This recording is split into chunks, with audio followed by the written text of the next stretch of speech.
जोहार साथियों। आज राजस्थान विधानसभा में राजस्थान का बजट हमारे माननीय वित्त मंत्री दिया कुमारी जी जो उप मुख्यमंत्री हैं उन्होंने पेश किया गया। राजस्थान सरकार से राजस्थान के शिक्षित बेरोजगार युवाओं को बड़ी आस थी कि इस बार बड़ी नौकरियों की घोषणा होगी, लेकिन इस आस पे पानी फिरा है। एक संविदा भर्तियों की घोषणा हुई, सारे डिपार्टमेंटों के पद अधिकतर खाली है, उनको लेके युवाओं को, शिक्षित युवाओं को बड़ी आस थी कि बड़ी घोषणा होगी। निराशाजनक युवाओं के लिए ये बजट रहा है।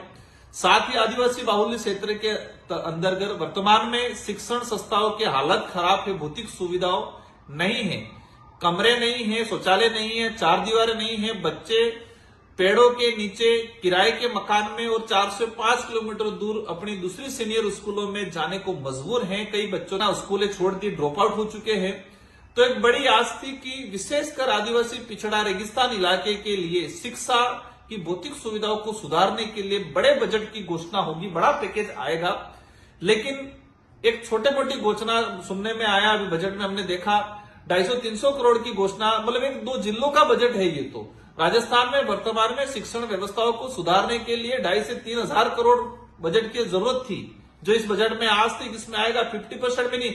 ऊंट के मुंह में जीरा वाली कहावत जैसा बजट दिया है शिक्षा को लेके। तो हमें आशा थी, वो निराशाजनक रहा। साथ ही आदिवासी बाहुल्य क्षेत्र जो जिला है, डूंगरपुर, बांसवाड़ा, प्रतापगढ़, उदयपुर, चित्तौड़, ये जो जिले हैं, जिले की आम जनता मजदूरी के लिए, अपने रोजगार के लिए गुजरात, महाराष्ट्र की ओर पलायन करती है और वहां पर कई अत्याचार, शोषण का शिकार भी होती है।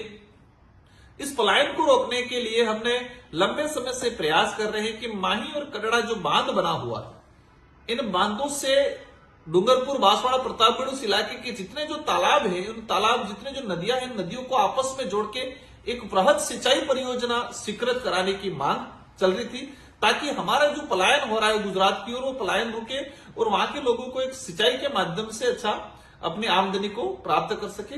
तो इसमें भी निराशाजनक रहा। और विशेषकर इस बजट के अंदर आदिवासी बाहुल्य क्षेत्र को नजरअंदाज करके सरकार ने एक अन्यायपूर्ण बजट देने का काम किया है।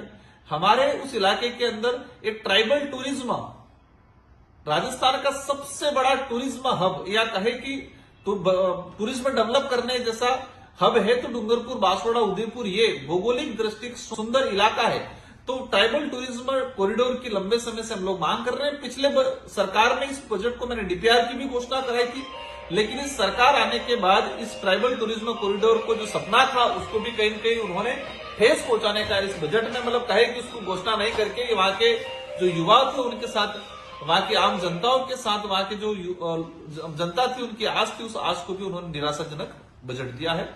कुल मिला के ये बजट जो आस थी उस आस अनुरूप नहीं रहा है, निराशाजनक बजट रहा है और आदिवासी बाहुल्य क्षेत्र को नजरअंदाज करने का काम किया है।